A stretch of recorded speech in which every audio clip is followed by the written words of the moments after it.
आज मी तुमच्यासोबत मिश्र डाळीचे अप्पे कसे बनवायचे ते पाहणार आहोत. मिक्स डाळी आपण वापरून इथे अप्पे बनवलेले आहेत, त्यामुळे हे पौष्टिक आहेत आणि खूपच चविष्ट होतात. सोबतच आपण या अप्प्यांबरोबर खाण्यासाठी चटणी बनवणार आहोत, ज्यामुळे हे अप्पे अजूनही चविष्ट होतात. तर हे बघा किती सॉफ्ट आणि स्पॉन्जी असे हे अप्पे झालेले आहेत. बाहेरून असे कुरकुरीत लागतात आणि आतून असे सॉफ्ट स्पॉन्जी असे हे अप्पे होतात. बघू शकता तुम्ही किती सॉफ्ट झालेले आहेत. अगदी साधी सोपी रेसिपी आहे, कोणालाही सहज जमेल आणि एवढे सोपे तेवढेच चविष्ट असे हे अप्पे कसे बनवायचे ते पाहणार आहोत. याआधी मी तुमच्यासोबत अप्पे पात्र नवीन असताना ते वापरासाठी तयार कसं करायचं त्याची व्हिडिओ शेअर केलेला आहे, तर तो नक्की बघा. मी त्याची लिंक डिस्क्रिप्शन बॉक्समध्ये देते, म्हणजे तुम्ही सहज पाहू शकाल. तर इथे बघा मी घेतलेले आहेत तांदूळ. तर इथे आपल्याला तांदूळ कुठले घ्यायचे, जुने जे रेशनचे जाडे तांदूळ येतात ना ते घ्या. जुनेच तांदळाचा वापर करा, म्हणजे ज्याचा भात बनवल्यानंतर मोकळा मोकळा होतो अशा तांदळांचा आपल्याला वापर करायचा आहे. तर 1 कप मी घेतलेले आहेत तांदूळ. आता 1 कप तांदळासाठी आपल्याला लागणार आहे तिथे पाव कप घेतलेली आहे उडदाची डाळ, पाव कप मी मुगाची डाळ, किंवा तुम्ही अख्खे मुगाचाही वापर करू शकता, सालीवाल्या मुगाच्या डाळीचाही वापर करू शकता. पाव कप इथे मी घेतलेली आहे मसूरची डाळ. आता ही डाळी इथे तुम्ही तुमच्या आवडीनुसार कमी जास्त प्रमाण करू शकता, किंवा कुठली एखादी डाळ जास्त आवडत ती जास्त घेऊ शकता. पाव कप घेतलेली आहे इथे चण्याची डाळ. टोटल आपण 1 कप चण्याची डाळ घेतलेली आहे. 4 डाळी पाव पाव कप म्हणून 1 कप होते.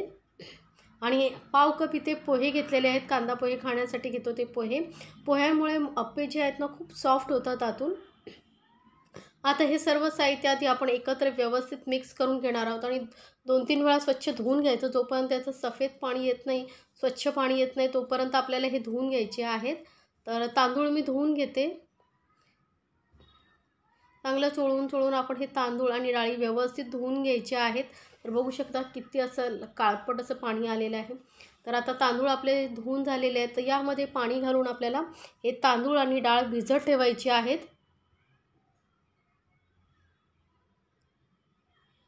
तर पूर्ण व्यवस्थित डाळ आणि तांदूळ भिजतील एवढं पाणी आपल्याला घालायचं आहे. तर 3 ग्लास मी पाणी घातलेलं आहे.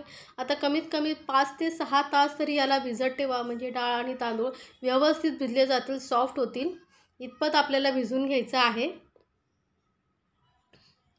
तर आता डाळ आणि तांदूळ आपली मस्त भिजले गेलेले आहेत. बघू शकता एकदम मस्त असे फुलले गेलेले डाळ आणि तांदूळ छान असे फुलले गेलेले आहेत. आता याचं जे पाणी आहे ते मी पूर्ण काढून टाकते. आता थंडीच्या दिवसात बनवतोय तरी पण हे आपण आंबवण्यासाठी काहीही वापरायचं नाही. आपले डाळ आणि तांदूळ व्यवस्थित आंबले जातील. तर त्यासाठी पुढे काय करायचं ते मी तुम्हाला सांगणार आहे. तर आता बघा इथे मिक्सर जारमध्ये आपण हे यातलं थोडंसं मिश्रण घेऊन आपण याला एकदम बारीक वाटून घेणार आहोत. तर पाणी जास्त घालू नका, थोडंसंच पाणी घाला, कारण डाळ आणि तांदूळामध्ये थोड्या प्रमाणात पाणी त्याचा अंश शोषलेला असतो, त्यामुळे ते एकदम पातळ होईल आणि आपल्याला हे मिश्रण पातळ नको आहे. बघा एकदम बारीक असं वाटून घेतलेलं आहे. जेवढं शक्य होईल तेवढं बारीक तांदूळ आणि डाळ वाटून घ्यायचे आहेत, कारण एकत्र आहे, त्यामुळे जर तुम्ही थोडा वेळच वाटलात तर डाळीचे कण राहू शकतात. आता हे मोठ्या कढईमध्ये किंवा भांड्यामध्ये तुम्ही काढून घ्या आणि शक्यतो स्टीलचा किंवा प्लास्टिकच्या भांड्यांचाच वापर करा. ॲल्युमिनियमच्या भांड्यांचा वापर करू नका इथे पीठ फर्मंट करण्यासाठी, कारण त्यावर ते रिॲक्ट होऊ शकतं. त्यामुळे स्टीलचाच वापर करा शक्य असेल तर, किंवा प्लास्टिकचा डबा वगैरे वापरू शकता. आता सर्व मिश्रण आपलं चांगलं डाळ तांदूळ वाटून झाल्यानंतर चांगलं आपल्याला फेटून घ्यायचं आहे. यामुळेच काय होतं, आपलं पीठ जे आहे हलकं होतं आणि लवकर आंबण्यास मदत होतं, लवकर फर्मंट होतं. त्यामुळे यामध्ये मेथी दाणे वगैरे घालण्याची काही गरज नाही. फक्त 5 मिनटं तुम्ही एका डायरेक्शनमध्ये व्यवस्थित फेटून घ्या. तर बघू शकता डाळ आणि तांदूळ मी मस्त असे फेटून घेते. हलकं होत चाललेलं आहे आणि इतपतच आपल्याला पातळ हवं आहे, जास्त पातळ करायचं नाही आहे. आता मिक्सर जारमध्ये थोडंसं पाणी घालते मी, जास्त पाणी नाही, फक्त पाव कप एवढं पाणी घातलेलं आहे आणि ते परत आपण मिक्स करून घेणार आहोत आणि चांगलं परत फेटून घेणार आहोत. तर एक 2-3 मिनटं अजून फेटून घेते. जेवढं तुम्ही चांगलं फेटाल तेवढंच तुमचं पीठ जे आहे लवकर आंबून तयार होतं. त्यामुळे ही कृती करणं फार गरजेचं आहे. तर पिठाचा कलरही तुम्ही बघू शकता, थोडासा हलकासा असं लाईट झालेला आहे आणि पीठ असं छान असं हलकं झालेलं आहे. आता याला झाकून तुम्ही रात्रभर किंवा कमीत कमी 7-8 तास ठेवा. सकाळी करायचं असेल नाश्त्यासाठी तर रात्रभर नक्की ठेवून द्या. तर मी हे रात्रभर ठेवणार आहे, म्हणजे मला सकाळी नाश्त्याला अप्पे करता येतील. तर पीठ बघू शकता आपलं मस्त असं आंबलं गेलेलं आहे. यामध्ये आपण आंबवण्यासाठी काहीही घातलं नाही तरी मस्त असं फर्मण आपल्याला पीठ तयार झालेलं आहे. आता परत आपण याला फेटून घेऊया, म्हणजे जे फुललेलं आहे ते व्यवस्थित सेट होईल आपलं पीठ. यामध्ये तुम्हाला दही वगैरे काहीही घालायची गरज नाही आहे. फक्त मी सांगितलेल्या पद्धतीने तुम्ही थोडा वेळ फेटून घ्या बघा आणि मला नक्की सांगा तुम्हाला ही कृती कशी वाटली. तर पीठ आपलं चांगलं एक जीव झालेलं आहे, मिक्स करून झालेलं आहे. चांगलं फेटून घेतल्यानंतर यामध्ये आपण घालणार थोडंसं हलकंसं पाणी, कारण थोडंसं घट्ट वाटतं आहे मला हे पीठ. जास्त पाणी घालायचं नाही, फक्त पाव कप एवढं मी पाणी घातलेलं आहे अजून. म्हणजे काय होईल, आपण जेव्हा आप्पे पात्रामध्ये हे मिश्रण घालू तेव्हा सहज हे पडलं पाहिजे पटकन, इतपत आपल्याला हे पाणी घालायचं आहे. आता यामध्ये आपल्याला काही साहित्य ॲड करायचं आहे, ते म्हणजे मी एक मोठा कांदा चिरून घेतला आहे, 2 हिरव्या मिरच्या चिरून घेतलेल्या आहेत, सोबतच कोथिंबीर घेतलेली आहे. आता इथे तुम्हाला आवडत असतील तर तुम्ही भाज्याही घालू शकता, सिमला मिरची, गाजर, हे तुम्हाला आवडत असतील तर तुम्ही घालू शकता. पण मी हे फक्त एवढंच साहित्य घालून झटपट असे आपण हे आप्पे बनवून घेऊया. तर चवीनुसार आता घालूया मीठ.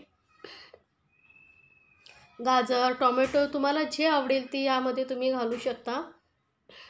आता व्यवस्थित मिक्स करून आपण हे फेटून घेणार आहोत. पण म्हणजे काय होईल, कांदा, मीठ, मिरची व्यवस्थित पिठामध्ये मिक्स होतील, नाहीतर कुठेतरी गुठळा राहण्याची शक्यता असते म्हणून ते व्यवस्थित फेटून घेणं खूप गरजेचं आहे. तर मस्त असं मी व्यवस्थित फेटून घेते. मी दाखवलेल्या रेसिपी जर तुम्हाला आवडत असतील तर माझ्या चॅनलला लाईक्स, कमेंट्स आणि सबस्क्राईब करायला विसरू नका. सोबतच बेल आयकॉनवरती नक्की क्लिक करा, म्हणजे माझ्या नवीन रेसिपीची नोटिफिकेशन लगेचच तुमच्यापर्यंत पोहोचेल. आता हे आप्पे पात्र मी गॅसवरती ठेवलेलं आहे. हे वापरासाठी तयार कसं करायचं त्याची मी व्हिडिओ बनवलेला आहे, तर लिंक मी डिस्क्रिप्शन बॉक्समध्ये देते. आता प्रत्येक पात्रामध्ये आपण थोडं थोडं तेल घातलेलं आहे आणि हे मिश्रण आपण यावरती थोडंसं घालून घेणार आहोत.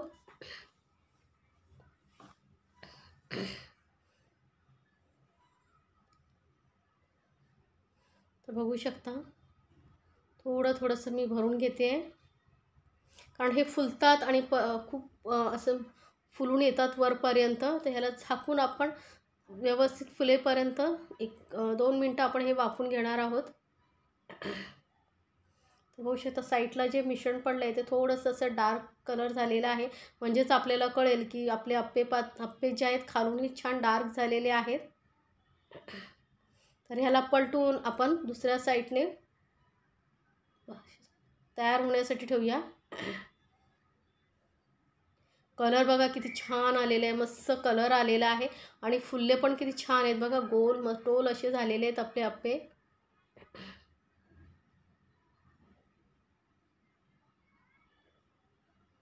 जोपर्यंत व्यवस्थित कलर येत नाही तोपर्यंत त्याला पलटू नका.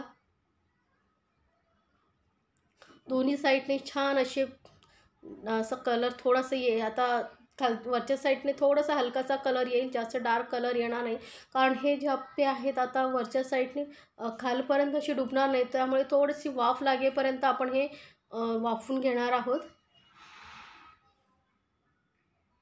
बघू शकता मस्त दिसत आहेत, खरंच खूप सुंदर दिसत आहेत आणि तेवढेच चविष्ट असे हे आपले आप्पे तयार होतात.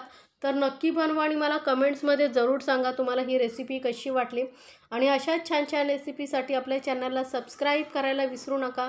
सोबतच बेल आयकॉनवरती नक्की क्लिक करा, म्हणजे माझ्या नवीन रेसिपीचे नोटिफिकेशन लगेचच तुमच्यापर्यंत पोहोचेल. तर खालच्या साईडने बघू शकता हलका कलर आलेला आहे. तर आता आपण हे आप्पे काढून घेऊया. जास्त वेळ जर तुम्ही ठेवला तर ते कडक होऊ शकतात.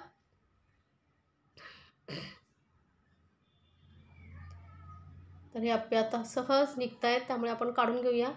आणि बाकीचे आप्पेही मी याच पद्धतीने बनवून घेते.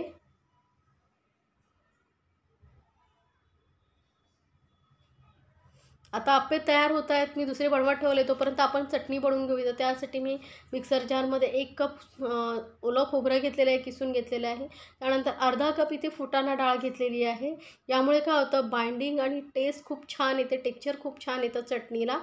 आणि 2 लसणाच्या पाकळ्या घातलेल्या, जास्त घालायची नाही आहेत, नाहीतर स्ट्रॉंग फ्लेवर येतो चटणीला. 2 हिरव्या मिरच्या मी घातलेल्या आहेत. आता तुम्हाला तिखट किती हवं आहे त्यानुसार तुम्ही मिरचीचं प्रमाण कमी जास्त करू शकता. कोथिंबीर घेतलेली आहे, देठासहितच घ्यायची. देठांची खूप छान टेस्ट येते. चवीनुसार घालूया मीठ आणि यामध्ये पाणी घालून आपण एकदम बारीक वाटून घ्यायचं आहे. शक्य होईल तेवढं बारीक वाटा. डाळ असते ना, त्यामुळे डाळीमुळे जर तुम्ही जेवढं बारीक वाटाल तेवढंच चटणीला टेक्स्चर खूप छान येतं. अशी दाटसर अशी आपली चटणी तयार होते. अगदी रेस्टॉरंटसारखी चव हवी असेल तर या पद्धतीने नक्की बनवून बघा. तर चटणी आपली झाली आहे तयार. आता इथे तुम्हाला फोडणी द्यायची असेल तर देऊ शकता. अप्पेही तयार आहेत. तर चटणी आणि अप्पे नक्की ट्राय करा आणि मला कमेंट्समध्ये जरूर सांगा तुम्हाला ही रेसिपी कशी वाटली. यासाठी छान छान रेसिपीसाठी आपल्या चॅनलला सबस्क्राईब करायला विसरू नका. सोबतच बेल आयकॉनवरती नक्की क्लिक करा, म्हणजे माझ्या नवीन रेसिपीचे नोटिफिकेशन लगेचच तुमच्यापर्यंत पोहोचेल. बघू शकता बाहेरून मस्त असं खरपूस कलर आलेला आहे आणि आतून एकदम असे सॉफ्ट असे आपले अप्पे तयार झालेले आहेत.